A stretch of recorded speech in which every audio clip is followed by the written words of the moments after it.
قائم رکھنے کے لیے جو ہمارا کردار ہے اس کی acknowledgement by America I think is a good sign. جہاں تک ٹیرفس کی اور ٹریڈ ٹاکس کی بات ہے تو دیکھیے وہ ٹریڈ ٹاکس آپ نے دیکھا ہے اس کا ذکر اس ملاقات کے بعد بھی آیا دونوں ڈار صاحب کی طرف سے اور from secretary of state Rubio. مگر ایٹ دا سیم ٹائم آپ نے دیکھا کہ تقریباً ہفتہ پہلے فائنانس منسٹر صاحب بھی امریکہ گئے ہوئے تھے. وہاں پہ آپ نے دیکھا کہ ان کی وہاں پر بھی ملاقاتیں ہوئیں. تو یہ ایک ابھی ڈسکشن اور ڈائلاگ جاری ہے اینڈ انشاءاللہ ہم پر امید ہیں کہ جلد ان کے ساتھ کوئی معاملہ طے پایا جائے گا جس میں بائیلیٹرل ٹریڈ بھی کو بھی بوسٹ ملے گا اور پاکستان کے لیے بھی for Pakistan's exports and Pakistan's because کل اسحاق ڈار صاحب نے کہا کہ free trade agreement can be a game changer. That's why I was asking کہ what are we looking at اور اس کے بدلے میں کیا concessions امریکہ مانگے گا. نہیں دیکھیے وہ تو ایک مستقل ایک جو ٹریڈ ٹاکس کا سلسلہ ہے وہ جاری ہے. تو اس لیے I don't think it is appropriate to comment on it at this stage کیونکہ ایک کنٹینیوس ایک پروسیس ہے جی جس میں فائنانس منسٹر صاحب کا دورہ بھی اس میں شامل تھا, یہ ڈار صاحب کی ملاقات بھی شامل تھی, but otherwise at a working level بھی ایک مستقل ایک ٹو اینڈ فرو جاری ہے. تو but I think we are hopeful کہ those negotiations will conclude soon اور انشاءاللہ اس میں یقیناً پاکستان کی معیشت کے لیے بہتری ہوگی. اور میرے خیال سے جی وی آر ہوپنگ کہ دیٹ ول کنکلوڈ سون, اور جیسے ہی کنکلوڈ ہوگا تو اس کی ڈیٹیلز جو ہیں وہ سامنے آ جائیں گی. ٹھیک ہے, یہ آپ نے بالکل درست فرمایا اور آپ نے جس طرح سے پہلے تفصیل سے بتایا کہ جو پاکستان کا اس وقت تشخص ہے especially after India Pakistan conflict, جو جس طرح سے پاکستان نے اس جنگ کو جیتا اور اس کے بعد سفارتی لیول پر مختلف ممالک میں ہمارے جو مشنز گئے وہ بالکل واقعی آپ صحیح کہہ رہے ہیں کہ نظر آتا ہے.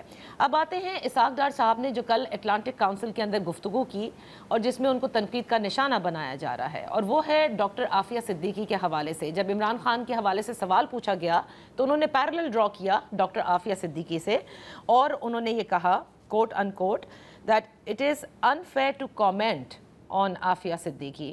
ٹھیک ہے, اور اس کے بعد then he continues his talk. So میں آپ سے یہ جاننا چاہتی ہوں کیا حکومت پاکستان نے عافیہ صدیقی کے حوالے سے اپنا موقف تبدیل کیا ہے؟ نہیں دیکھیے جی کوئی کسی قسم کی موقف میں تبدیلی نہیں ہے. بنیادی بات میرے خیال سے ان دا لارجر کانٹیکسٹ جو وہاں پر ڈار صاحب نے کہی وہ یہ ہے کہ دیکھیے ہمارے ہاں بھی ایک جوڈیشل پروسیسز ہیں, کیونکہ سوال آیا تھا 1/9 میں کے جرائم کے حوالے سے اور گرفتاریوں کے حوالے سے. تو ہم نے یہی کہا کہ دیکھیے جی ہمارے ہاں ڈیو پروسیس ایک ہمارے ہاں بھی کورٹس ہیں, ڈیو پروسیس ہے. 9 مئی کے جو جرائم ہیں جو کرائمز اگینسٹ دا اسٹیٹ ہیں تو وہ بھی وہاں ہمارے ہاں وہ ایک جوڈیشل پروسیس کے نتیجے میں ہی جس کی نے جرم کیا ہوتا ہے اس کو سزا ہوتی ہے اور جو بے گناہ ہوتا ہے اس کو رہا یا فری کر دیا جاتا ہے یا کوئٹ کر دیا جاتا ہے. تو آئی تھنک یہ بنیادی بات تھی. اور بنیادی بات بالکل ٹھیک ہے, اوکے بنیادی بات آپ کی مان لیتے ہیں, لیکن saying that it will be unfair if I criticize the imprisonment of Dr. Aafia Siddiqui by America, یہ تو ہمارے اپنے اس پورے موقف کی نفی ہے کیونکہ ہم تو ان کی امپریزنمنٹ کو بالکل کرٹیسائز کرتے ہیں اور کہتے ہیں کہ ان کو پاکستان کے حوالے کیا جائے, ان کی سزا کے حوالے سے بات کرتے ہیں. اسی دن وزیر اعظم کی ملاقات ڈاکٹر عافیہ صدیقی کی بہن سے بھی ہوتی ہے.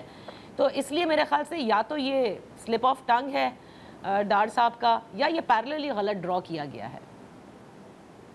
جی جیسے میں نے کہا جی کہ ہمارا اس ایشو کے اوپر کوئی فارن پالیسی کا سٹانس کا چینج نہیں ہے جو میرے علم میں ہے. اور جو بقیہ بات ہے وہ یہی تھی کہ پاکستان کے اپنے قوانین ہیں, رولز ہیں, لاز ہیں, پروسیجرز ہیں, اور پاکستان میں جو جرائم ہوتے ہیں اس کو اسی طریقے سے ڈیل کیا جاتا ہے. اور جو بھی شخص بلا تفریق جو ان گناہوں میں یا ان جرائم میں شامل ہے اس کو ہمارے ہاں اسی پروسیس کے تحت سزا دی جاتی ہے. اوکے, تو بلال اظہر کیانی صاحب, جب ہم ڈیو پروسیس آف لا کی بات کرتے ہیں جیسے ڈار صاحب نے بھی کل کی اور آپ کی حکومت اور آپ بھی کرتے آئے ہیں, یہ ڈیو پروسیس آف لا کیسا ہے کہ آج بھی توشہ خانہ کیس 2 کی جو اپیل کی سماعت تھی اس میں عمران خان کے وکلاء کو اڈیالہ جیل میں نہیں جانے دیا گیا.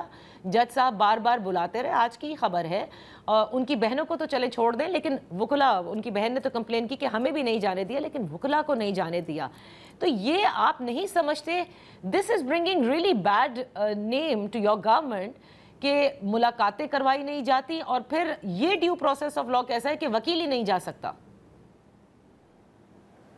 جی نہیں دیکھیے جی، وکلا تو سچی بات ہے، آپ 9 مئی کے جرائم دیکھیں تو اس میں تو وکلا تو یہ خود پیش نہیں کرتے رہے اور ڈیلیز ہوتے رہے. میرے علم میں نہیں ہے جی آج کیا ڈیولپمنٹ ہوئی ہے، بٹ ادروائز وکلا کو پیش ہونا چاہیے. مجھے I can't comment on the development today whether this is the case. میں تو شاید دیکھ رہا تھا کہ شاید وہ یہ کہہ رہی تھی، کنڈیشنز لگا رہی تھیں علیمہ صاحبہ کہ you can correct me if I am wrong, کہ اگر ہم نہیں جا سکیں گے تو پھر وکیل بھی نہیں جائیں گے. مگر میرے علم میں کیا I will have to ascertain those facts, مگر بنیادی بات یہ ہے نادیہ صاحبہ، وکلا بھی جاتے رہے ہیں، ادروائز بھی خان صاحب کی ملاقاتیں ہوتی رہی ہیں. یہ کیسز کو مختلف طریقوں سے اس کے اندر ڈیلنگ ٹیکٹکس استعمال کرتے رہے ہیں. اور ہم تو جی بالکل چاہتے ہیں کہ یہ جو کیسز ہیں، جو جرائم ہیں، ان کی بالکل اسپیڈی ان کی ٹرائلز ہو کے، اور جو طریقہ کار ہے کورٹس کا اس کے مطابق ہونی چاہیے. ایسا نہیں ہونا چاہیے جو کہ 9 مئی کے کیسز میں ہوا کہ دیر آئے درست آئے والا معاملہ ہوا، کہ جو جرائم جن کی جوڈیشل پروسیس ہفتوں یا میکسیمم مہینوں میں مکمل ہونی چاہیے تھی، اس میں 2.25 سال لگ گئے.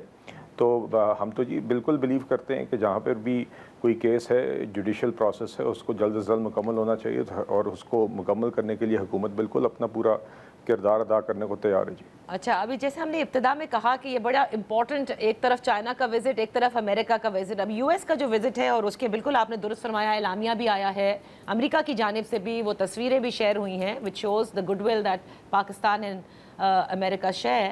لیکن اس کے پیچھے ابھی عمران خان صاحب کے دونوں بیٹے وہاں موجود تھے، ان کی ٹرمپ انتظامیہ کے لوگوں سے ملاقاتیں بھی ہوئیں، کانگریسمین سے، جہاں انہوں نے اپنے والد کے ساتھ ہونے والے ناروا سلوک کا ذکر کیا جیل میں، اور ان کی رہائی کا بھی مطالبہ کیا ہے. Do you think that plays any sort of role on the relations between Pakistan and America? Not at all. I think not at all. I think it's بالکل جس نے جانا جی جا کے مل لے. امریکہ میں بھی کافی کانگریس پرسنز ہیں، سینیٹرز ہیں، تو وہ ایک دو اشخاص جن کا آپ نے ذکر کیا، وہ خیر ایک سرٹن لابینگ کا بھی ایک اس میں حصہ رہا ہے. بٹ آئی ڈونٹ تھنک یہ تاثر اور یہ خوش فہمی پہلے بھی لوگوں کو تھی، اور میرے خیال سے ان لوگوں کو مایوسی ہوئی جب پاکستان اور یو ایس کے ریلیشنز پچھلے چند ماہ میں جس طریقے سے اسٹرینتھن ہوئے ہیں. یہ خوش فہمیاں تو لوگوں کو بہت عرصے سے تھیں، ٹرمپ ایڈمنسٹریشن کے آنے سے پہلے بھی تھیں، ٹرمپ ایڈمنسٹریشن کے الیکٹ ہونے کے بعد اور آفس اسیوم کرنے کے دوران بھی تھیں. تو بہرحال اس طرح کی خوش فہمیاں ہمارے یہاں پہ ڈسکورس میں رہتی ہیں. مگر دا شارٹ آنسر از کہ I think it has no bearing on Pakistan U S relations, اور it is good to see کہ Pakistan U S relations are strengthening maturely step by step, and partnership is strengthening and broadening day by day. Okay, Khyber Pakhtunkhwa کے وزیر اعلیٰ نے ذکر کیا نا کہ وہ کہتے ہیں کسی قسم کا کوئی آپریشن جو ہے وہ اپنے صوبے میں نہیں ہونے دیں گے، اور یہ جو امریکہ کی جانب سے جو اعلامیہ جاری کیا گیا، اس میں انسداد دہشت گردی میں کوآپریشن ود داعش خراسان پاکستان کے ساتھ انہوں نے کہا ہے کہ اس پہ تعاون کر کے اور مشترکہ حکمت عملی ہوگی. اور ہم دیکھ رہے ہیں کہ اگست کے مہینے میں انسداد دہشت گردی کے حوالے سے مذاکرات بھی ہونے ہیں. Are we looking at some sort of operation in Khyber Pakhtunkhwa? جی دیکھیے ایٹ دا مومنٹ تو جی آئی ڈونٹ تھنک کوئی ایسی چیز ہے، مگر یقیناً پہلے آپ کو یاد ہوگا کہ انٹیلیجنس بیسڈ آپریشنس پہلے بھی کنڈکٹ ہوتے رہے ہیں، ابھی بھی ہو رہے ہیں. اور یہ جی بالکل ہماری خیبر پختونخوا فرنٹ لائن ہے دہشت گردی کے خلاف جنگ میں، اور ہمارے جوان بالخصوص ہماری افواج، آپ خود گواہ ہیں اس چیز کی کہ کس طریقے سے بہادری سے وہ دہشت گردوں کے خلاف لڑ رہے ہیں، اور اس میں قربانیاں بھی دی جا رہی ہیں. تو یہ جنگ جی انشاءاللہ ہم نے جیتنی ہے. جس طرح پہلے رد الفساد اور ضرب عضد آپریشنز 13 سے 18 کے درمیان ہوئے تھے، اب اسی عزم کے ساتھ یہ جنگ جاری ہے. میری تو جی سی ایم کے پی کو یہ تجویز ہوگی کہ جو ہفتہ 2 ہفتے پہلے انہوں نے اگر اس موضوع پہ کوئی بات کرنی ہے، تو سب سے پہلے تو میرا خیال ہے ان کو وہ الفاظ واپس لینے چاہیے اور قوم سے معافی مانگنی چاہیے ان الفاظ کے لیے جو انہوں نے 2 ہفتے پہلے غالباً ایک پریس کانفرنس میں ہماری افواج کے متعلق ادا کیے تھے، اور خیبر پختونخوا میں دہشت گردی کی وجوہات کے متعلق ادا کیے تھے. چونکہ وہ مودی کے الفاظ ہو سکتے ہیں، وہ کسی محب وطن پاکستانی اور خاص طور پہ خیبر پختونخوا کے چیف ایگزیکٹو یا چیف منسٹر کے الفاظ تو ہرگز کسی بھی صورت مناسب نہیں ہے. تو میرا خیال ہے اگر وہ واقعی دکھانا چاہتے ہیں کہ اس طرف سے ان کی ایک سیریسنس ہے اور ان کا مائنڈ اور heart in the right place ہے،